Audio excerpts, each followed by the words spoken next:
তবে কি এবার ইসরায়েলি প্রধানমন্ত্রী বেনিয়ামিন নেতানিয়াহুর ব্যক্তিগত বাসভবন অবধি পৌঁছে গেল হিজবুল্লাহ?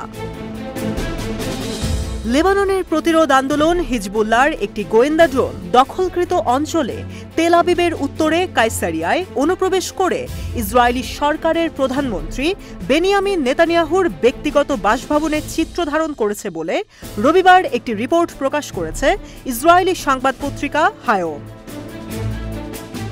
ইসরায়েলের দৈনিক পত্রিকা হায়োমের মতে, ইসরায়েলি সরকারের প্রতিরক্ষা ব্যবস্থা গত রবিবার ভূমধ্যসাগর উপকূলে হাইফা থেকে ৩৭ কিলোমিটার দক্ষিণে কায়সারিয়ায় নেতানিয়াহুর ব্যক্তিগত বাসভবনের কাছে একটি ড্রোন উপস্থিতির বিষয়ে সতর্কবার্তা জারি করেছে।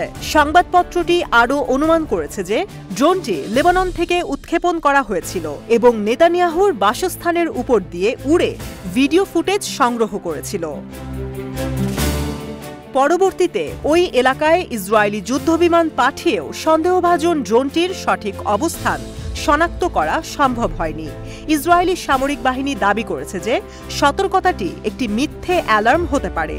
পত্রিকাটি আরও যোগ করে যে রাডার এবং প্রতিরক্ষা ব্যবস্থা কখনো কখনো ত্রুটির কারণে এই ধরনের সতর্কতা জারি করে। তবে পত্রিকাটি হিজবুল্লাহ কর্তৃক একটি ছোট গোয়েন্দা ড্রোন উৎক্ষেপণের সম্ভাবনাকে পুরোপুরি উড়িয়ে দেয়নি।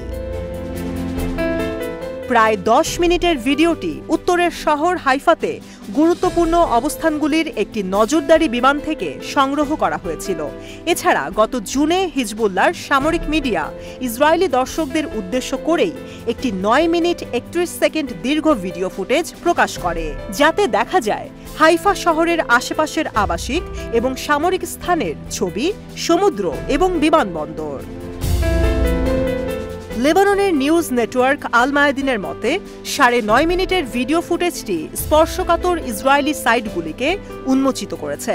সংবাদ মাধ্যম আল মায়াদিন আরও যোগ করে যে হিজবুল্লাহর ড্রোনগুলি ইসরায়েলি বিমান প্রতিরক্ষাকে বাইপাস করে ভেতরে প্রবেশ করে এবং ধরা না পড়েই লেবাননের আকাশসীমায় ফিরে গেছে বলে জোর দাবি জানিয়েছে হিজবুল্লাহ। হিজবুল্লাহর ড্রোন সক্ষমতা মোকাবেলায় ইসরায়েলি সামরিক বাহিনী যে ক্রমবর্ধমান অসুবিধার সম্মুখীন হয়েছে তারই নির্দেশ করছে সাম্প্রতিক ফুটেজটি। 30 জুলাই বৈরুতে প্রতিরোধ আন্দোলনের কমান্ডার ফুয়াদ শুখরার হত্যার পর ইসরায়েল এবং হিজবুল্লাহর মধ্যে একটি পূর্ণাঙ্গ যুদ্ধের আশঙ্কার মধ্যে সর্বশেষ এই ঘটনাগুলো দেখতে পাওয়া যায়। হিজবুল্লাহ ইসরায়েলের কৌশলগত মেরন বিমান ঘাঁটিতে 7টি কাতিউশা রকেট নিক্ষেপ করে নজরদারি ঘাঁটির সরঞ্জামের বেশ কিছু অংশ ধ্বংস করেছে এবং বিস্ফোরণের ফলে ভেতরে আগুন ধরে যায়। এই ঘটনাটি এমন সময়ে ঘটে যখন ইসরায়েলিরা আতঙ্ক ও ভয়ের মধ্যে বাস করছিল, কারণ ইরানের রাজধানী তেহরানে হামাস নেতা ইসমাইল হানিয়াকে হত্যার পর জায়নবাদী শাসকদের ওপর প্রতিশোধমূলক আক্রমণ চালানোর প্রতিশ্রুতি দিয়েছে।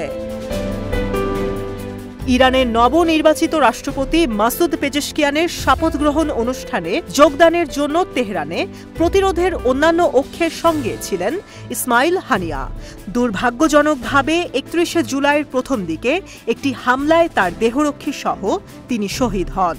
আয়াতুল্লাহ আলী খামেনি ইসরায়েলি শাসককে হানিয়ার হত্যার জন্য কঠোর জবাব দেওয়া হবে বলে সতর্ক করেছেন। খামেনি ফিলিস্তিনি প্রতিরোধ নেতার রক্তের প্রতিশোধ নেওয়া ইসলামী প্রজাতন্ত্রের কর্তব্য বলেও অভিহিত করেছেন।